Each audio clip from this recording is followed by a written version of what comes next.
పూరా లోకల్. నమస్తే, welcome to పూరా లోకల్. పార్టీ ఫిరాయింపులు నేతలకు పరిపాటిగా మారింది. ఏ పార్టీ నాయకుడైనా ఇష్టానుసారంగా పార్టీలో చేర్చుకుంటున్నారు. అభ్యర్థిగా గెలుపొందేందుకు ప్రజల్లోకి ఒక పార్టీ గుర్తుతో, గెలిచిన తర్వాత అధికార దాహం కోసం అడ్డదారులు తొక్కుతున్నారు. ఎన్నికల నాడు ఒక గుర్తు, కాలం వెళ్లదీశాక మరో గుర్తు. ఫిరాయింపుల చట్టం ఏం చేస్తుందనేది ప్రశ్నార్థకరంగా మారింది.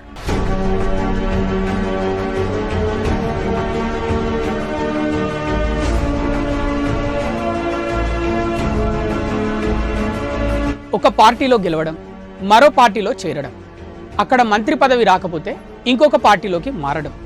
ఇటీవల ఎన్నికల సమయంలో ఈ ఊపు మరీ ఎక్కువగా కనిపించింది.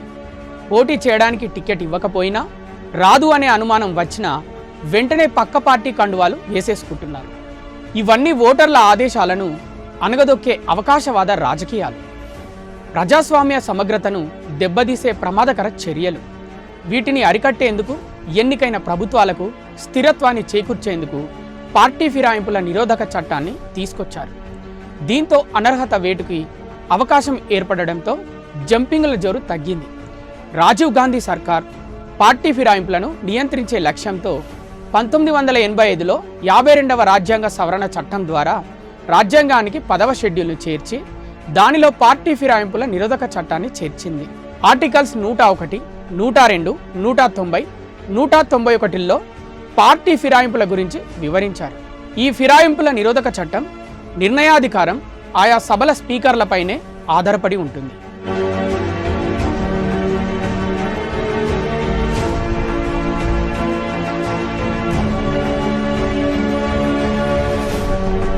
ఇటీవల కాలంలో పార్టీలు ఫిరాయించడం నేతలకు పరిపాటిగా మారింది. ఎన్నికల వేళ టిక్కెట్లు దక్కలేదని పార్టీలు మారడం వేరు. కానీ ఎన్నికల్లో గెలుపొందిన తర్వాత పదవుల కోసం పార్టీలు మారడం విమర్శలకు తావిస్తోంది. కేవలం ఎన్నికలు ముగిసిన తర్వాత పార్టీలు మారిన పరిస్థితులు గమనిస్తే 2014 ఎన్నికల్లో టీడీపీ నుంచి గెలుపొందిన 15 మంది ఎమ్మెల్యేలు బీఆర్ఎస్లో విలీనం కాగా, 2018 ఎన్నికల్లో 88 స్థానాల్లో గెలుపొందగా కాంగ్రెస్ 19 స్థానాల్లో గెలుపొందింది. బీఆర్ఎస్లో ఒకే దఫాలో కాంగ్రెస్ ఎమ్మెల్యేలు ముకుమ్మడిగా 12 మంది బీఆర్ఎస్లో చేరారు. సిఎల్పీని బీఆర్ఎస్లో విలీనం చేస్తున్నామని ప్రకటించడంతో స్పీకర్ బీఆర్ఎస్ ఎల్పీలో విలీనం చేస్తూ బులెటిన్ విడుదల చేశారు. అలా 12 మందిలో అనేక మంది మంత్రి పదవులు కూడా దక్కిన పరిస్థితి.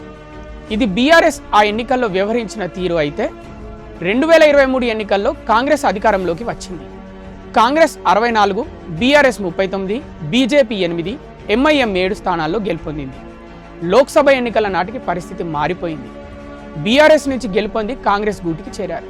గత ప్రభుత్వంలో మంత్రి పదవులు అనుభవించిన వాళ్ళు సైతం ఇప్పుడు అధికార దాహం కోసం అధికార పార్టీలో చేరుతున్నానడంలో సందేహం లేదు.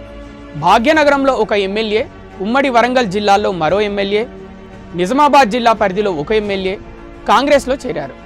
బీఆర్ఎస్కు చెందిన 20 మంది ఎమ్మెల్యేలు అధికార పార్టీలో చేరుతారని ఓ నేత బహిరంగంగా ప్రకటించడం ఆసక్తిగా మారింది.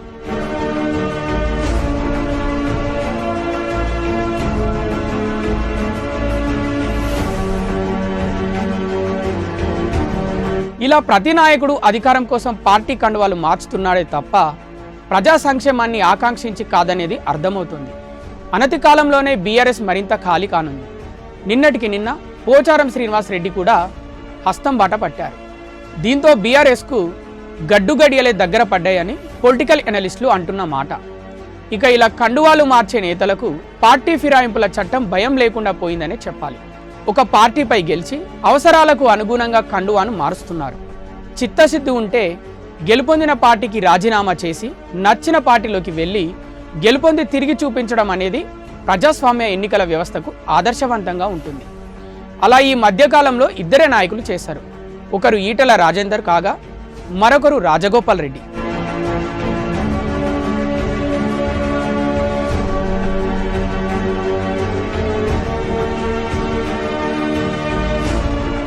ఇవి ఇప్పటి వరకున్న అప్డేట్స్.